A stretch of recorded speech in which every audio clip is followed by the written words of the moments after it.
Penyusunan dokumen laporan kinerja krusial bagi perangkat daerah untuk menjamin akuntabilitas serta transparansi.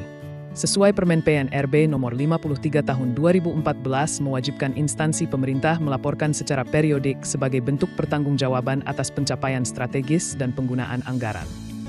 Dalam siklus Sistem Akuntabilitas Kinerja Instansi Pemerintah atau SAKIP, pelaporan kinerja atau penyusunan dokumen laporan kinerja merupakan tahap kelima. Tahapan ini sangat krusial karena menyajikan data dan fakta capaian kinerja selama 1 tahun kegiatan.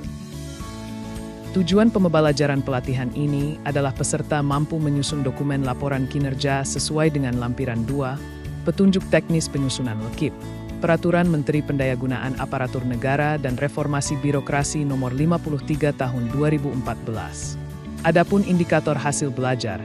Pertama, peserta memahami konsep dasar penyusunan dokumen laporan kinerja.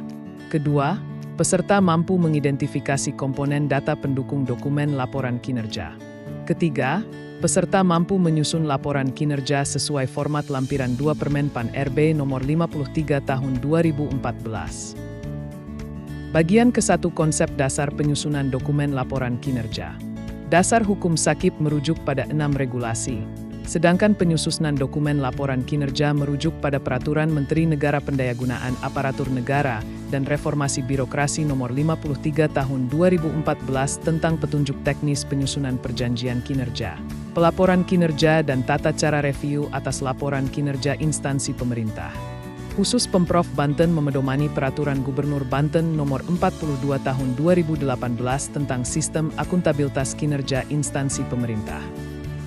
Laporan kinerja merupakan bagian dari sistem akuntabilitas kinerja instansi pemerintah, yaitu rangkaian sistematik dari berbagai aktivitas, alat dan prosedur yang dirancang untuk mencapai tujuan penetapan dan pengukuran, pengumpulan data, pengklasifikasian, pengetisaran, dan pelaporan kinerja pada instansi pemerintah dalam rangka pertanggungjawaban dan peningkatan kinerja instansi pemerintah.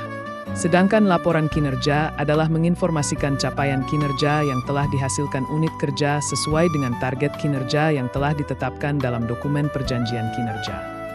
Penyusunan dokumen laporan kinerja penting, karena dokumen laporan kinerja memberikan informasi kinerja yang terukur kepada pemberi mandat tentang visi dan misi organisasi, serangkaian tujuan dan sasaran yang hendak dicapai, serta tingkat pencapaian sasaran melalui program dan kegiatan yang ditetapkan. Sedangkan manfaat laporan kinerja diantaranya adalah mendorong unit kerja untuk menyelenggarakan tugas dan fungsi secara baik, transparan dan dapat dipertanggungjawabkan. Tata cara penyusunan laporan kinerja. Nah, dalam penyusunan laporan kinerja terdapat 5 tahapan.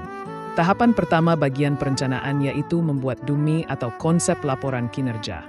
Dilanjutkan dengan penyampaian DUMI ke masing-masing bidang.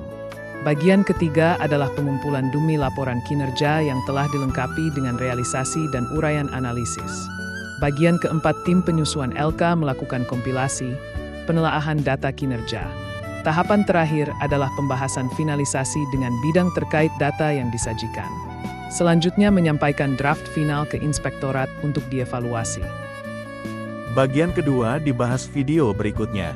Ke dapur niat goreng ikan, lupa bumbu malah gosong. Tenang, ini bukan perpisahan. 5 menit kita nyambung lagi, cakep. Demikian terima kasih.